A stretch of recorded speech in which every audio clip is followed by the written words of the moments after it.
Hello friend, welcome to SSC campus. दोस्तों, आज की इस वीडियो में हम लोग बात करने वाले हैं इंडियन पॉलिटी के बहुत ही इंपॉर्टेंट टॉपिक पार्ट वन, मतलब the union and it's territory के बारे में। दोस्तों, आने वाले दिनों में इंडियन कॉन्स्टिट्यूशन के सभी पार्ट को एक एक करके अच्छे से डिस्कस करेंगे। अभी तक हमने जितने भी इंडियन पॉलिटी पर वीडियो बनाए हैं उन सभी को एक प्लेलिस्ट में डाल दिया है, जिसका जो लिंक है आपको डिस्क्रिप्शन बॉक्स में मिल जाएगा। तो दोस्तों, वहां से जाके आप उन सभी वीडियो को देख सकते हैं। दोस्तों, जब हम इंडियन कॉन्स्टिट्यूशन पार्ट वन की बात करते हैं तो यह यूनियन एंड इट्स टेरिटरी मतलब संघ एवं उनका राज्य क्षेत्र के बारे में बताता है, जिसको आर्टिकल वन से लेकर आर्टिकल फोर के बीच में बताया गया है। और इस वीडियो में भी आर्टिकल वन से लेकर आर्टिकल फोर तक को हम डीपली समझेंगे। तो चलिए दोस्तों, एक एक करके सारे आर्टिकल को समझते हैं। सबसे पहले फर्स्ट आर्टिकल को समझते हैं। दोस्तों, यहाँ पर first article union of states के बारे में बताता है, जिसके अंदर तीन क्लॉज दिया गया है।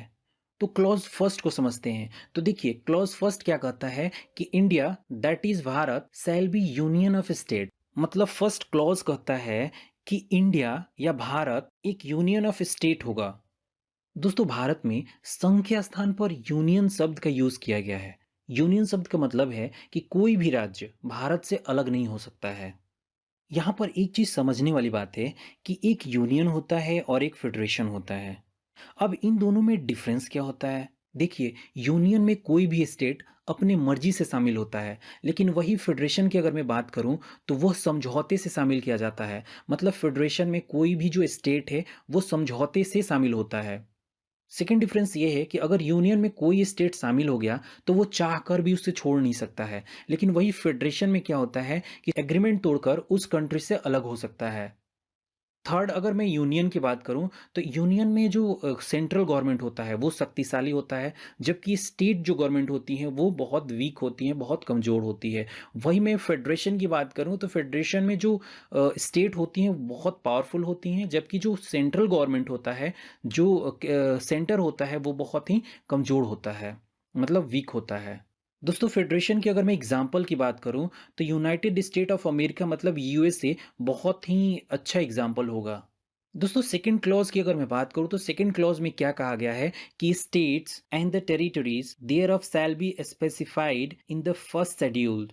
मतलब इंडिया की जो टेरिटरी होगी वो होगी जो फर्स्ट शेड्यूल में मेंशन किया गया है। जैसे कि दोस्तों, हम सभी को पता है कि भारत में 12 शेड्यूल है, जिसमें फर्स्ट शेड्यूल हमें बताता है कि इंडिया की जो है स्टेट कौन कौन सी होगी, इंडिया की टेरिटरी कौन कौन सी होगी, इंडिया की अदर टेरिटरी कौन कौन सी होगी। इन सारी चीज़ों को फर्स्ट शेड्यूल में डिस्कस किया गया है। तो चलिए दोस्तों, नेक्स्ट हम थर्ड क्लाउज के बारे में बात कर लेते हैं कि थर्ड क्लाउज में क्या कहा गया है। तो देखिए, थर्ड क्लाउज में क्या कहा गया है कि the territory of India shall comprises, मतलब जो इंडियन टेरिटरी है उसमें क्या क्या शामिल होगा, ये किस में बताया गया है? थर्ड क्लाउज में बताया गया है। मतलब आर्टिकल फर्स्ट के थर्ड क्लाउज में हमें बताया गया है। उसके अंडर में क्या क्या शामिल होगा ये भी डिफाइन किया गया है। तो देखिए, टेरिटरी ऑफ स्टेट मतलब किसी भी राज्य का जो एरिया होगा वो इंडियन टेरिटरी में शामिल होगा। यूनियन टेरिटरीज मतलब जो केंद्र शासित प्रदेश हैं वो भी क्या होंगे? इंडियन टेरिटरी में शामिल होंगे। या फिर territory that may be acquired by the government of India at any time, मतलब वह क्षेत्र जो किसी भी समय भारत सरकार द्वारा एक्वायर्ड किया गया हो, वो सारे के सारे इंडियन टेरिटरी में शामिल होंगे।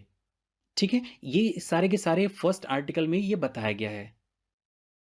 तो चलिए दोस्तों, नेक्स्ट आर्टिकल टू के बारे में बात करते हैं। तो यहाँ पर आर्टिकल टू एडमिशन और एस्टेब्लिशमेंट ऑफ न्यू स्टेट के बारे में बताता है। दोस्तों, यहाँ पर तीन चीज़ों को समझने की बहुत ही ज़रूरत है। एक न्यू स्टेट, एडमिशन और एस्टेब्लिशमेंट, ये क्या होता है इनको जरा हम समझते हैं। तो देखिए, न्यू स्टेट क्या होता है, सबसे पहले इसको हम समझते हैं। न्यू स्टेट उसको बोलते हैं जो इंडिया का पार्ट नहीं है, मतलब जो इंडिया से बाहर है, जैसे कि भूटान, नेपाल, पाकिस्तान, ये सारे के सारे क्या हैं? इंडिया के लिए न्यू स्टेट्स हैं। ओके, सपोज कीजिए कि भूटान को अगर इंडिया में शामिल किया जा रहा है तो वो किस आर्टिकल के थ्रू शामिल किया जाएगा? तो वो आर्टिकल टू के थ्रू शामिल किया जाएगा। अब यहाँ पे एडमिशन का क्या मतलब होता है? तो देखिए, एडमिशन का मतलब यहाँ पर ये होता है कि ऐसा टेरिटरी जो पहले से बना हुआ है और वो इंडिया में एडमिट होना चाहता है, शामिल होना चाहता है, क्या कहलाता है? वो एडमिशन कहलाता है। सेकंड, एस्टेब्लिशमेंट का क्या मतलब होता है, तो इसको एक एग्जांपल के थ्रू समझते हैं। मान लीजिए कि इंडिया और पाकिस्तान में लड़ाई हो जाता है और पाकिस्तान का इंडिया कोई सा भी पार्ट कैप्चर कर लेता है और उस जगह को क्या करता है, अपने स्टेट में शामिल कर लेता है, तो वहाँ पे हम क्या बोलते हैं, उसको स्टेबलाइज किया है, ना कि एडमिट किया है। ओके, तो ये जो पावर है वो किसके पास है, पार्लियामेंट के पास ये पावर है कि वो कानून बनाकर किसी भी स्टेट को या फिर किसी भी टेरिटरी को एडमिट कर सकती है या फिर एस्टेब्लिश कर सकती है। और किस टर्म एंड कंडीशन के अकॉर्डिंग, तो जो पार्लियामेंट को सही लगता है उस टर्म एंड कंडीशन के अकॉर्डिंग वो क्या कर सकती है, लॉ बना सकती है और उसको लागू कर सकती है। तो चलिए दोस्तों, नेक्स्ट हम बात कर लेते हैं आर्टिकल 3 के बारे में। तो आर्टिकल 3 में क्या कहा गया है, जरा उसको समझ लेते हैं। तो देखिए, formation of new states and alteration of area boundaries और नेम ऑफ एग्जिस्टिंग स्टेट। मतलब अगर कोई भी एग्जिस्टिंग स्टेट है तो उनकी एरिया, बाउंड्री और नाम में कैसे चेंजेस करने हैं या फिर नए स्टेट को कैसे बनाने हैं, ये सारी चीज़ें आर्टिकल 3 में बताया गया है।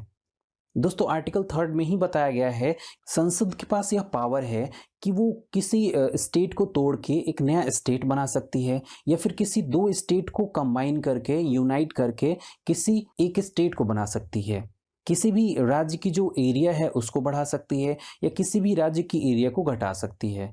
किसी भी स्टेट की जो बाउंड्री है उसमें चेंजेस कर सकती है या फिर किसी भी स्टेट के जो नाम है उनको चेंज कर सकती है। इसके लिए वो किसी भी हाउस में बिल को इंट्रोड्यूस कर सकती है जिसमें प्रेसिडेंट की जो परमिशन है वो जरूरी होगी। दोस्तों, आर्टिकल 3 के प्रोविजन में यह भी बताया गया है कि स्टेट की बाउंड्री को बदलने के लिए संसद में बिल तभी इंट्रोड्यूस किया जाएगा जब राष्ट्रपति इसके लिए रिकमेंड करेंगे। मतलब जिस स्टेट का नाम, बाउंड्री या फिर एरिया बदला जाना है, उस स्टेट का लेजिस्लेचर इससे रिलेटेड एक प्रपोजल केंद्र सरकार को भेजेगा। इस प्रपोजल पर राष्ट्रपति का अप्रूवल लेना मैंडेटरी होगा। इसके बाद ही केंद्र सरकार उस स्टेट के लेजिस्लेचर को अपना विचार रखने और एक निश्चित समय के अंदर उसे पार्लियामेंट में इंट्रोड्यूस करने के लिए कहेगी। दोस्तों, यहाँ पर एक चीज़ और बात ध्यान रखना है कि स्टेट लेजिस्लेचर का जो बिल भेजने का प्रोविज़न है वो दरअसल ओरिजिनल संविधान में नहीं था, बल्कि इस प्रोसेस को 5वें संविधान संशोधन अधिनियम 1955 द्वारा संविधान में जोड़ा गया। यदि स्टेट लेजिस्लेचर द्वारा निर्धारित समय के भीतर बिल को संसद के पास नहीं भेजा जाता है तो राष्ट्रपति उस बिल को संसद में इंट्रोड्यूस कर सकते हैं। वैसे तो पार्लियामेंट स्टेट लेजिस्लेचर द्वारा भेजे गए जो भी बिल हैं उनको मानने के लिए बाध्य नहीं है। यदि पार्लियामेंट चाहे तो साधारण बहुमत द्वारा स्टेट के लेजिस्लेचर की जो राय है उनके विरुद्ध जा सकते हैं और कोई अन्य नाम रख सकते हैं या फिर स्टेट के जो एरिया है उसको घटा बढ़ा सकते हैं। तो चलिए दोस्तों, अब हम नेक्स्ट बात करते हैं आर्टिकल 4 के बारे में और समझते हैं कि आर्टिकल 4 में क्या कहा गया है। तो देखिए, आर्टिकल 4 में यह डिक्लेयर किया गया है कि आर्टिकल 2 और आर्टिकल 3 के अंतर्गत जो कुछ भी चेंज किए जाएंगे उन्हें संविधान के आर्टिकल 368 के तहत अमेंडमेंट नहीं माना जाएगा।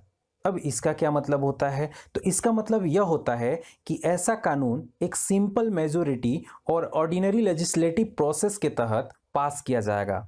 दोस्तों, यहाँ सिंपल मेजोरिटी का मतलब क्या होता है, तो यहाँ सिंपल मेजोरिटी का मतलब यह है कि जितने भी एमपी वोट देने आ रहे हैं उनके 50% से एक ज़्यादा वोट होना चाहिए। दोस्तों, जैसे कि हम जानते हैं कि 1947 में इंडियन इंडिपेंडेंस एक्ट पास हुआ और इस एक्ट के तहत इंडिया को डिवाइड कर दिया गया और साथ ही दो नए इंडिपेंडेंट कंट्री बनाया गया, एक इंडिया और दूसरा पाकिस्तान। और इसके बाद कुछ प्रिंसली स्टेट मतलब देसी जो रियासतें थीं वो बच गई थीं, जिनको 3 ऑप्शन दिए गए। पहला ऑप्शन तो ये दिया गया कि आप ये चाहें तो इंडिया को ज्वाइन कर सकते हैं या आप चाहें तो पाकिस्तान को ज्वाइन कर सकते हैं या फिर आप इंडिपेंडेंट भी रह सकते हैं। दोस्तों, उस समय 552 प्रिंसली स्टेट थे, जिनमें से 549 प्रिंसली स्टेट इंडिया में शामिल हो गए और बाकी के जो 3 स्टेट थे जैसे कि हैदराबाद, जूनागढ़ और कश्मीर, वो इंडिया में शामिल होने से मना कर दिए। तो फिर यहाँ पर एक क्वेश्चन उठता है कि फिर इनको इंडिया में शामिल कैसे कराया गया। तो देखिए, हैदराबाद को पुलिस एक्शन के थ्रू इंडिया में शामिल कराया गया, जूनागढ़ को रेफरेंडम मतलब पब्लिक ओपिनियन के थ्रू इंडिया में शामिल कराया गया और कश्मीर को हरि सिंह के द्वारा इंस्ट्रूमेंट ऑफ एक्सेशन के तहत शामिल किया गया। दोस्तों, 26 जनवरी 1950 के समय केवल 4 कैटेगरी के ही स्टेट थे, category A, category B, category C और कैटेगरी डी। कैटेगरी ए में ब्रिटिश प्रोविंस थे। ब्रिटिश प्रोविंस का मतलब होता है जो ब्रिटिश गवर्नमेंट द्वारा कंट्रोल्ड किया गया था। कैटेगरी बी में प्रिंसली स्टेट मतलब देसी रियासतें थीं। कैटेगरी सी में सेंट्रल गवर्नमेंट थी और डी में अंडमान एंड निकोबार था। 1956 में एक कमीशन बनाया गया जिसे स्टेट रीऑर्गेनाइजेशन कमीशन कहते हैं। इस कमीशन ने ABCD चारों जो कैटेगरी थे उनको समाप्त कर दिया और इसको दो कैटेगरी में बांट दिया, एक स्टेट और दूसरा यूनियन टेरिटरी। 1956 में ही 7th अमेंडमेंट पारित किया गया।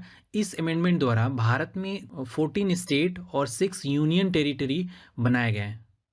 तो चलिए दोस्तों, नेक्स्ट ऐसे टॉपिक पे हम बात कर लेते हैं जो एग्जाम पॉइंट ऑफ व्यू से बहुत ही इंपॉर्टेंट है, मतलब राज्यों के पुनर्गठन, मतलब स्टेट रीऑर्गेनाइजेशन कमीशन के बारे में।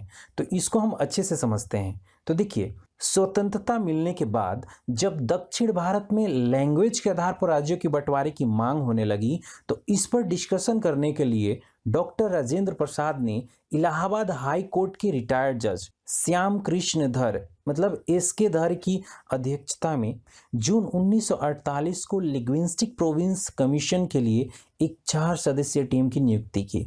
दोस्तों, इस कमेटी ने दिसंबर 1948 में अपनी जो रिपोर्ट है वो प्रेजेंट की, जिसमें उन्होंने लैंग्वेज के आधार के बजाय प्रशासनिक सुविधाओं के आधार पर राज्यों के पुनर्गठन किए जाने की सलाह दी।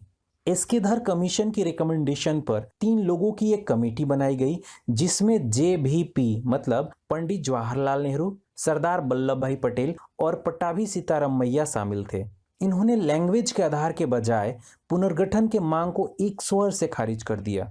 दोस्तों, इस कमेटी की रिपोर्ट सामने आते ही मद्रास राज्य के तेलुगु भाषियों ने पोट्टी श्री रामल्लू के नेतृत्व में आंदोलन शुरू कर दिए।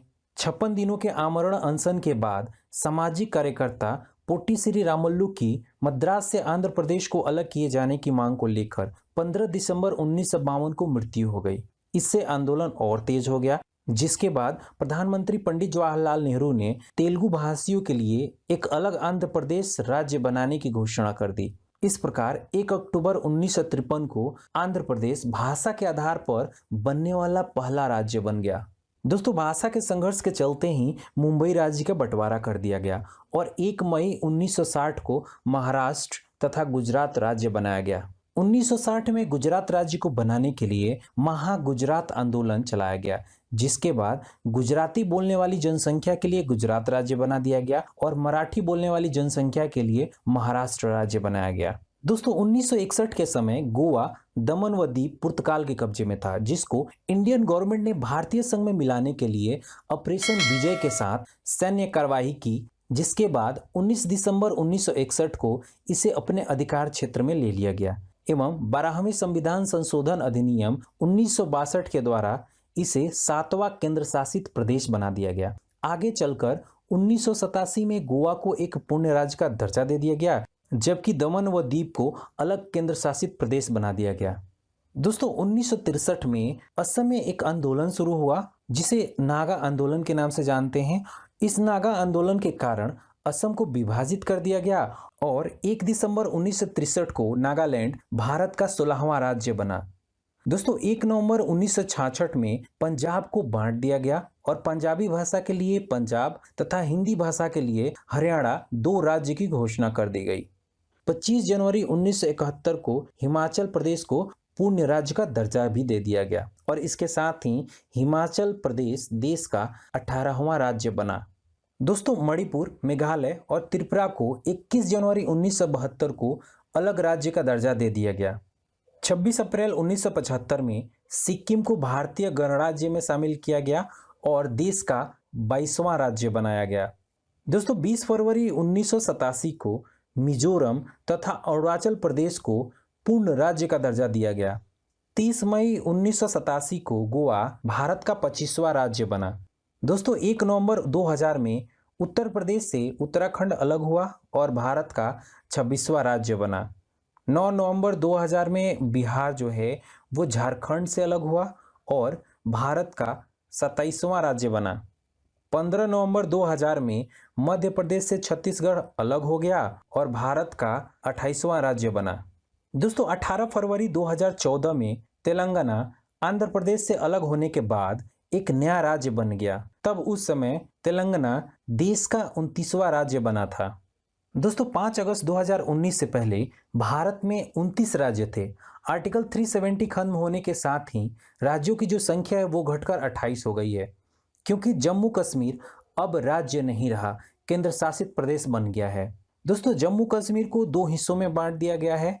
अब जम्मू कश्मीर एक केंद्र शासित प्रदेश होगा, वहीं लद्दाख दूसरा केंद्र शासित प्रदेश बना दिया गया है। तो केंद्र शासित प्रदेशों की जो कुल संख्या है वो 7 से बढ़कर कितनी हो गई है, तो 9 हो गई है। आपने अभी तक हमारे चैनल को सब्सक्राइब नहीं किया है तो प्लीज़ हमारे चैनल को सब्सक्राइब कर लीजिए और उसके बगल में एक छोटा सा बेल आइकन है, उस पर भी क्लिक कर लीजिए ताकि टाइम टू टाइम जो भी वीडियो हम अपलोड करेंगे आपको नोटिफिकेशन मिलता रहे। दोस्तों आप मुझे फेसबुक पर भी फॉलो कर सकते हैं। अगर आपको यह वीडियो अच्छी लगी तो इस वीडियो को व्हाट्सएप तथा फेसबुक पर शेयर अवश्य करें। कृपया हमें कमेंट कर बताएं कि ये वीडियो आपको कैसी लगी। आपके सुझाव का हमेशा स्वागत रहेगा।